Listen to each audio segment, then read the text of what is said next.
1 metre की उचित दूरी बनाए रखें। बुरी आदतें छोड़ें, धूम्रपान ना करें, तंबाकू, गैस, गुटखा का सेवन ना करें।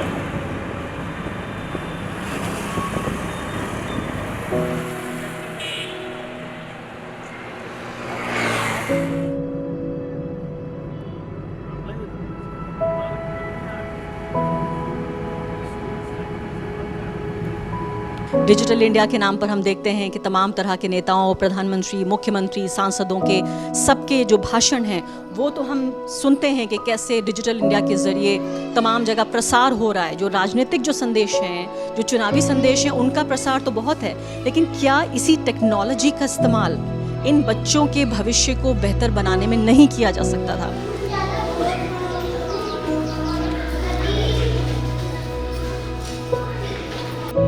ऑनलाइन क्लासेस भी रही उनसे भी ज़्यादा फ़ायदा नहीं रहा, क्योंकि मोस्टली लोगों के पास मोबाइल नहीं है। उसके बाद जिनके पास है भी तो उनके पास रिचार्ज करवाने के लिए इतना पैसा नहीं है कि वो अपना, पहली बात है कि अपने खाने की व्यवस्था कर पाएँ, वो भी बहुत बड़ी बात है।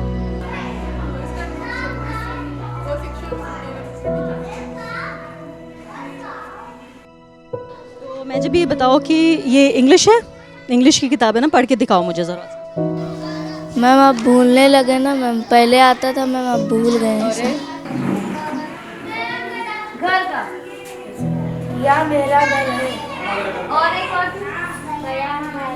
आज मैम हम लोगों की चेक बुक लेके गई वहाँ दिखाने कि रसोइयों का पैसा क्यों नहीं आया। और आपको तनख्वाह कितनी मिलती है? 1,500 रुपये। तो 1,500 में आपको जुलाई से लेके इस सितंबर तक कोई तनख्वाह नहीं मिली? जी नहीं, ऐसे ज़रूरत लगती तो मैम लोगों से पैसे मांग लेते हैं तो बिचाई दे देती। मैं गांव जाती हूँ अक्सर कि कुछ बच्चे तो सिर्फ इस लालच में आ जाते थे कि एक बार पेट भर के खा लेंगे दिन में।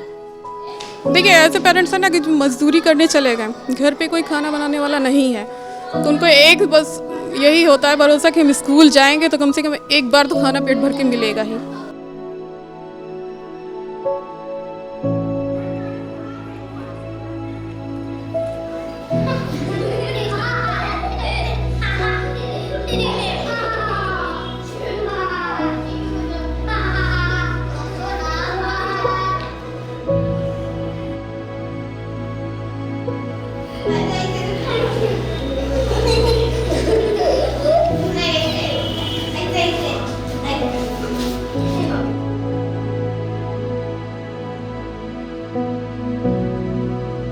तो ये स्कूल जो उन्नाव के गांव का स्कूल है जिसके बारे में अभी हम चर्चा कर रहे हैं, बातचीत कर रहे हैं, 97 बच्चों का ये स्कूल है। प्राइमरी कक्षा 1 से लेकर और कक्षा 5 तक यहाँ बच्चे पढ़ते हैं। इसके अलावा यहाँ पर 3 टीचर्स, 1 प्रिंसिपल और इसके अलावा 2 शिक्षा मित्र।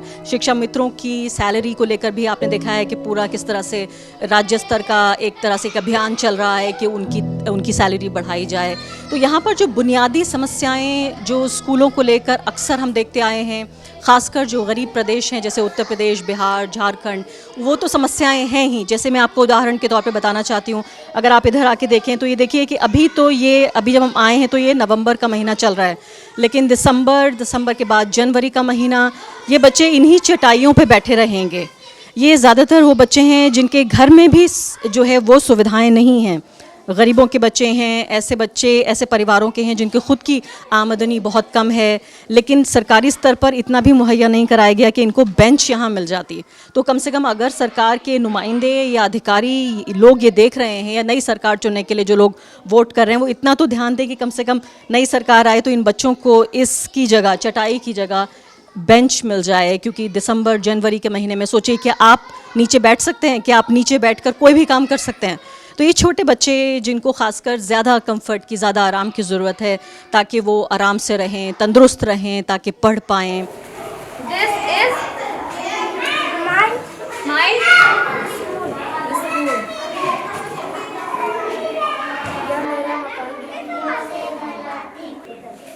ऐसे झोपड़ी जो बताई थी कि बारिश का पानी आता है। ऑनलाइन क्लासेस भी रही उनसे भी ज़्यादा फ़ायदा नहीं रहा, क्योंकि मोस्टली लोगों के पास मोबाइल नहीं है। उसके बाद जिनके पास है भी तो उनके पास रिचार्ज करवाने के लिए इतना पैसा नहीं है कि वो अपना, पहली बात है कि अपने खाने की व्यवस्था कर पाएँ, वो भी बहुत बड़ी बात है। तो रिचार्ज ना होने की वजह से ऑनलाइन क्लासेस भी चली बहुत। बहुत कम ही बच्चे, एक एक क्लास में सोचिए कि 4-5 बच्चे ही जो है हम लोग ऐड कर पाएँ, उससे ज़्यादा बच्चे नहीं। जैसे पास पड़ोस में भी रह रहे हैं, उनसे भी बोला कि चलिए उनसे भी मतलब देख लीजिए कि पड़ोस में आपके मोबाइल हैं, उनसे देख लीजिए, लेकिन जिसके पास है वो भी देने से मना कर देता कि हम भाई अपना फ़ोन दूसरे को नहीं देंगे पढ़ने के लिए। तो हम जब से स्कूल खुला है तब से कुछ तो सुधार है ही, मोबाइल से तो नहीं हो पा रहा था कुछ भी, पर स्कूल खुले हैं तो बच्चे आ रहे हैं और पढ़ाई हो पा रही है।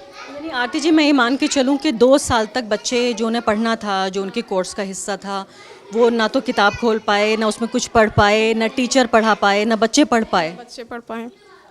देखिए ऑनलाइन उतना जो है बच्चे खुद से तो किसी भी प्राइवेट स्कूल के भी बच्चों का ले लीजिए, उनके बच्चे पेरेंट्स पढ़े लिखे हैं तो वो मोबाइल देखिए रिचार्ज भी करवा पा रहे हैं, उनके पास इतना सुविधा है, तो उनके बच्चे खुद नहीं कर पा रहे हैं, वो जब पेरेंट्स लगते हैं तभी वो करते हैं। हमारे यहाँ तो देखिए पेरेंट्स जो है पढ़े लिखे ही नहीं हैं और बच्चा खुद से जो है फ़ोन ऑपरेट कर पाए, ये बहुत बड़ी बात होती है, तो बच्चे अपने आप तो पढ़ भी नहीं पा रहे हैं। तो आपको एक टीचर के तौर पे दुख होता है कि आपने पढ़ाया, आप बता रही हैं 6 साल से आप पढ़ा रही हैं, तो मान लेते हैं कि 2020 में अगर कोई बच्चा मार्च के महीने में ये स्कूल वगैरह बंद हुए तो बच्चा तीसरी क्लास में रहा होगा, तो अब वो 5वीं में आ गया। हाँ, इसका मतलब कि उसकी 2 साल उसका नुकसान हो गया। तो आपने जो पढ़ाया उसे कुछ याद है? बहुत कम। यह है कि हाँ, अगर उसको सेंटेंस बोले जाए तो मात्राओं में बहुत है गलती कर रहे हैं।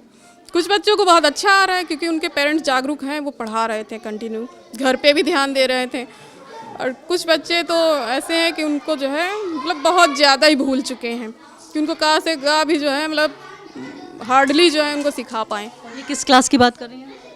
ये क्लास जैसे कि मतलब 2nd है, 3rd भी है, कि भाई 2 साल का तो उनका गैप हो ही गया ना, कि फर्स्ट में एडमिशन हुआ वो 3rd में आ गया है, उसको हम क्या सिखा पाएँ? कुछ भी नहीं। अब हम लोग तो कक्षा 1 से यहाँ पढ़ा रहे हैं, अब प्राइवेट स्कूल होते हैं वहाँ पे देखिए नर्सरी और अपर चलता रहता है, बच्चे वहाँ से सीख रहे हैं और हम कक्षा 1 से सिखाना शुरू करते हैं। अब कक्षा 1 का बच्चा अगर 3 में आ गया तो उसको क्या आएगा? कुछ भी तो नहीं आ रहा है।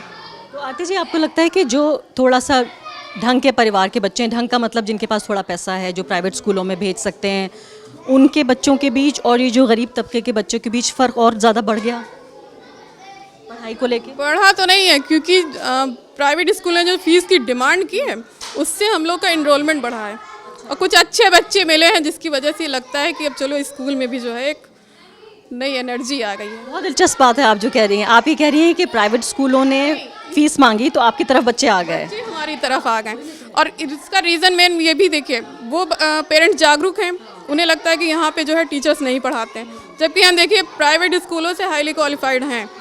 क्या नाम है आपका? तरुण, तरुण, कौन सी क्लास में पढ़ते हो? कक्षा 5। अच्छा, अब दोबारा स्कूल आने लगे फिर से?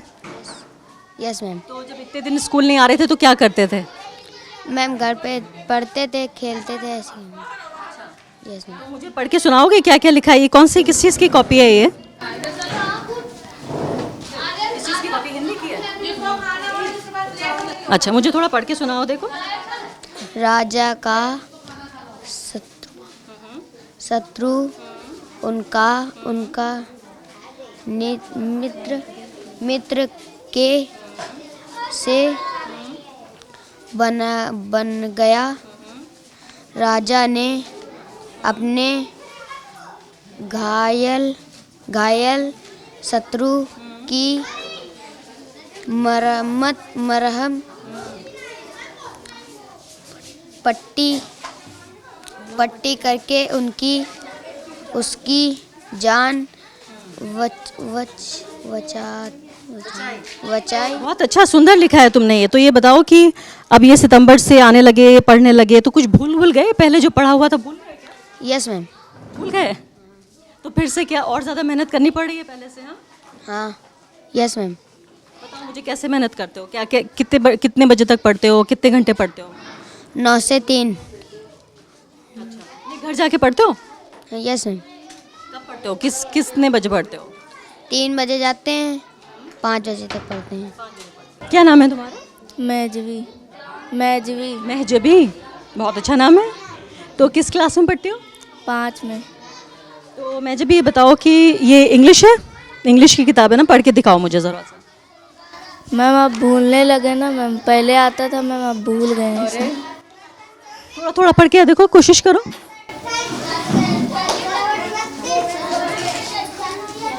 हाँ, पढ़ने की कोशिश करो। ये क्या लिखा है देखो, आई एफ मिलके क्या बना? IF इफ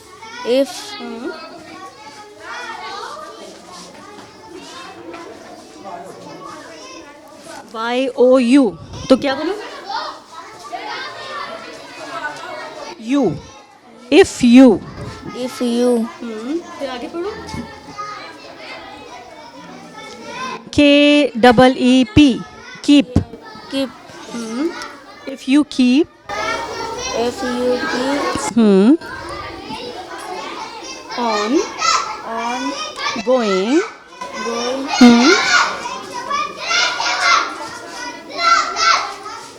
अभी देखिए महजबी 2 साल बाद स्कूल आई हैं, कह रही हैं कि पहले नहीं याद था, भूल गई हैं।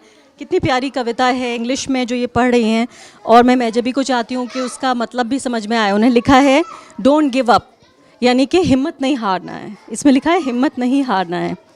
If you keep on going and never stop, अगर आप चलते रहें और कभी भी ना रुकें, you can keep on going, you can make it to the top, तो आप चलते रह सकते हैं और ऊंचाई पे पहुंच सकते हैं। इत्तेफाक से आप महजबी ने देखिए लेसन 1 किताब का 5वीं की किताब है ये, उसका इंग्लिश का ये चैप्टर है, और उसमें इन्होंने लेसन 1 ही बोल रहा है, महजबी को बता रहा है कि डोंट गिव अप, यानी आपको हिम्मत नहीं हारनी है। लेकिन दुख की ये बात है, महजबी आप कितने साल की हैं? 12 साल की महजबी की पढ़ाई के 2 साल ख़त्म हो चुके हैं, और महजबी को जो भी कुछ याद था वो भी भूल रही है। एक बहुत ही सिंपल सेंटेंस इंग्लिश का महजबी नहीं पढ़ पा रही है। इस बात को समझना ज़रूरी है। राष्ट्रीय स्तर पर जब हम बात करते हैं शिक्षा व्यवस्था की, जब हम बात करते हैं स्वास्थ्य की, तो हमें ये भी समझना चाहिए कि जिन लोगों की जानें चली गईं, जिन लोगों के अस्पतालों के इलाज में, जिन्होंने ज़मीनें बेच दी अपनी, उन बच्चों को हम शामिल नहीं कर रहे हैं जिनके भविष्य किस तरह से ख़तरे में पड़ गए। मैं इन शब्दों का इस्तेमाल नहीं करना चाहती कि भविष्य तबाह हो गए, क्योंकि यहीं ये पहला लेसन ही ये बताता है डोंट गिव अप। लेकिन ये समझना ज़रूरी है, और ख़ास कर मैं इन बच्चों से इसलिए भी बात कर रही हूँ और इस स्कूल में आके इसलिए भी कार्यक्रम कर रही हूँ, क्योंकि जो भी हमारी नई सरकार आए, जो भी पार्टी सत्ता में आए, वो पार्टी भी उसके लिए सबक है। जो पार्टी 5 साल यहाँ सत्ता में रही, 2 साल उसमें कोरोना के भी रहे, महजबी के लिए जवाबदेह है वो सरकार जिसने उसके लिए कुछ नहीं किया, उसके परिवार के लिए कुछ नहीं किया, कोई मेहनत, कोई कोशिश नहीं की इसको पढ़ाने के लिए। इसकी जिम्मेदारी किसकी है, इसकी रिस्पॉन्सिबिलिटी किसकी है कि अगर इसका भविष्य ख़तरे में पड़ता है, इसका भविष्य अनिश्चित होता है, कम से कम जो नई आने वाली सरकार है वो इस बात को ज़रूर ध्यान में रखे कि ये 2 साल जो गरीब बच्चों के, परिवारों के जो बच्चे हैं, उनके जो ख़राब हुए हैं, जो बेकार हुए हैं, उनको कुछ ना कुछ भरपाई करने का काम ज़रूर करे। ये मुझे बताइए कि बच्चे जो आपके यहाँ ज़्यादातर क्लास में 1ली से लेकर 5वीं तक के बच्चे हैं, तो ये किन परिवारों के बच्चे हैं, इनके माँ बाप क्या काम करते हैं? देखिए, कुछ किसान हैं, मजदूर हैं, कुछ तो कुछ भी नहीं करते हैं। अब बहुत से बच्चे तो ऐसे हैं कि वो सोचिए मिड डे मील के भरोसे ही आ रहे हैं कि हम यहाँ पे एक टाइम खाना ही पा रहे हैं। मुझे ये भी बताइए कि क्योंकि आप ये बता रही हैं कि उन बच्चों का क्या हुआ जो सिर्फ खाना खाने भी आते थे। मैंने भी इस तरह की कई खबरें की, मैं गांव-गांव जाती हूँ अक्सर, कि कुछ बच्चे तो सिर्फ इस लालच में आ जाते थे कि एक बार पेट भर के खा लेंगे दिन में।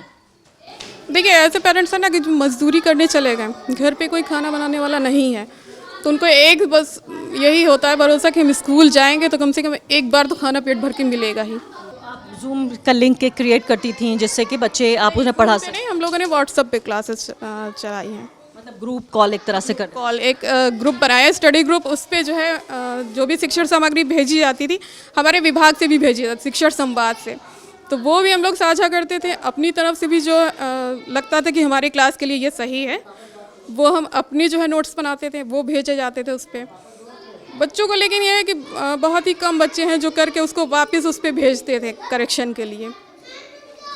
वो वर्कशीट करके नहीं भेजते थे, क्योंकि आप उम्मीद करती होंगी कि पहले वो काम करेंगे, फिर पिक्चर क्लिक करेंगे और फिर आपको पिक्चर क्लिक करके भेजेंगे व्हाट्सएप। लेकिन बहुत ही कम बच्चों ने, मतलब एक क्लास में अगर एक बच्चे ने भेज दिया वो बहुत बड़ी बात थी, किसी बच्चे ने नहीं भेजा। और ये है कि कॉल करिए तो ये पापा का फ़ोन है, वो काम पे चले गए, और भैया का फ़ोन है, वो काम पे चले गए। सबसे ज़्यादा जो बदतरीन चीज़ हुई है इस दौरान वो ये कि कोरोना की वजह से, कोरोना की जो मार है वो गरीब बच्चों पर, गरीब परिवारों पर, जिसमें किसानों के, मज़दूरों के, डेली वेजर्स के और ऐसे भी लोग जिनके पास कोई रोज़गार नहीं है। क्योंकि आप याद रखिए कि मज़दूरी भी उस दौरान लगभग 1-1.5 साल के दौरान मज़दूरी भी लोगों को मिलना लगभग असंभव हो गया था।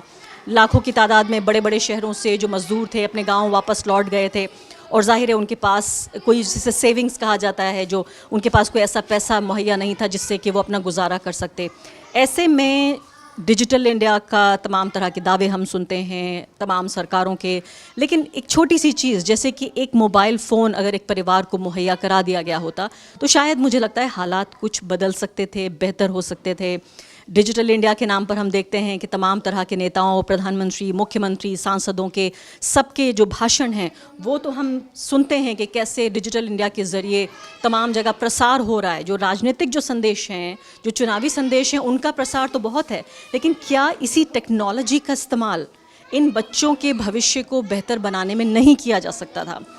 मुझे दुख होता है, तकलीफ़ होती है ये सोचते हुए, और ख़ासकर एक ऐसे पत्रकार के तौर पर जो हाशिए के समुदाय के जो समुदाय हैं उन पर रिपोर्टिंग में करती रही हूँ, कि जो फ़र्क है दो तबकों के बीच का, यानी कि आप ये सोचिए कि जो मध्य वर्ग है वो खिसक के बिल्कुल नीचे आ गया है और एक जो निम्न मध्य वर्ग है वहाँ तक पहुँच गया है, यानी लोअर मिडिल क्लास तक पहुँच रहा है मिडिल क्लास। तो आप लोअर क्लास की आप बात सोचिए कि उसका स्तर कहाँ पहुँच रहा है। तो समस्याएं कोरोना के दौर में एक बिल्कुल नीति का जो अभाव है, इस एक मॉडल के ज़रिए, उदाहरण के ज़रिए, और मुझे बताया गया कि ये उन बेहतर स्कूलों में है, ये सबसे ख़राब स्कूलों में शामिल नहीं है। इससे भी बदतर हालात में बच्चे पढ़ रहे हैं, टीचर्स पढ़ा रहे हैं, कई साल तक टीचरों ने मेहनत करके बच्चों को जो कुछ सिखाया था वो सब कुछ भूल गए हैं। तो आप सोचिए कि नए सिरे से शुरुआत करनी पड़ रही है। जी नमस्ते, नाम क्या है आपका? मेरा नाम पार्वती चौरसिया। पार्वती जी, बताइए कि आप कितने रसोइया हैं इन बच्चों को खाना बनाने के लिए? कितने रसोइया बनाते हैं खाना? 2 लोग हैं हम लोग। तो 2 लोग इतने 97 लोगों का खाना बना लेते हैं? जी हम 100 बच्चों का बना देते हैं। 97 बच्चे क्या है और क्या। कितना समय लगता है आपको बनाने में?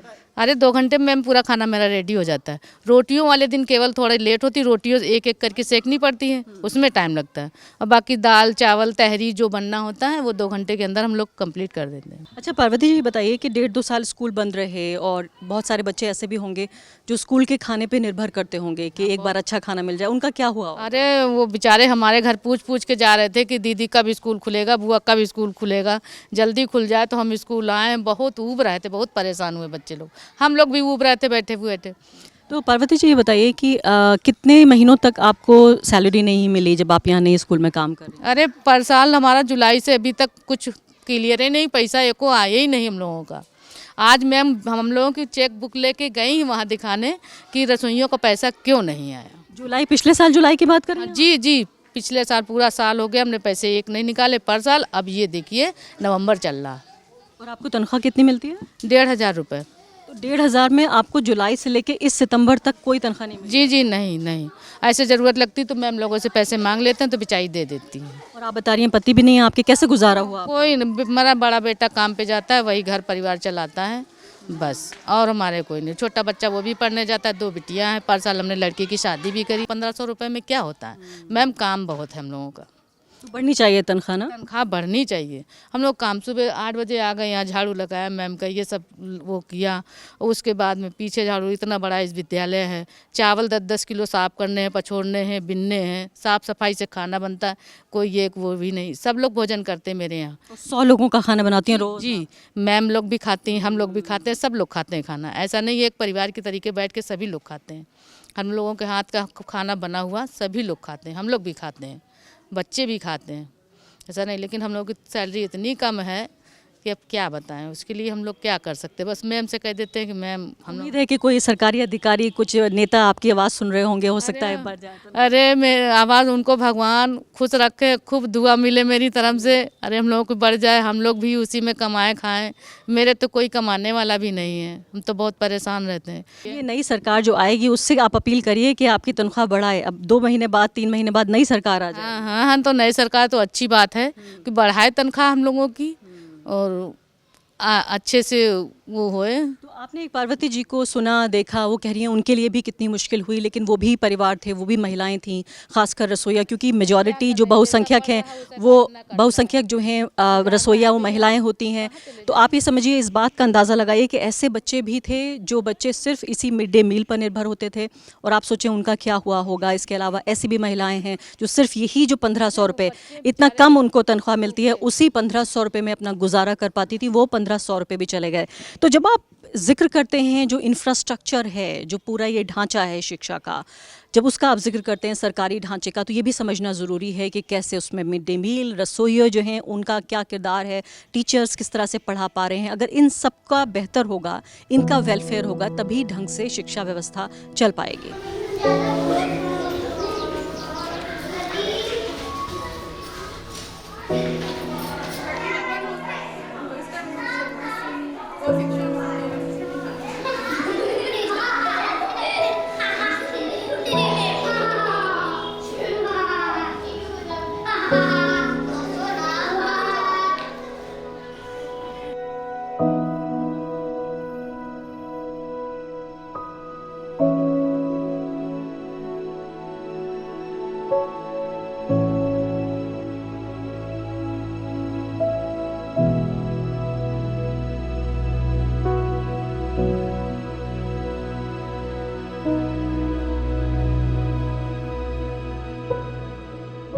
द वायर के और वीडियोस देखने के लिए सब्सक्राइब करें और बेल आइकन पर क्लिक करें। स्वतंत्र पत्रकारिता की आर्थिक मदद करने के लिए डिस्क्रिप्शन में दिए गए लिंक पर जाएं और अपनी राशि चुनें।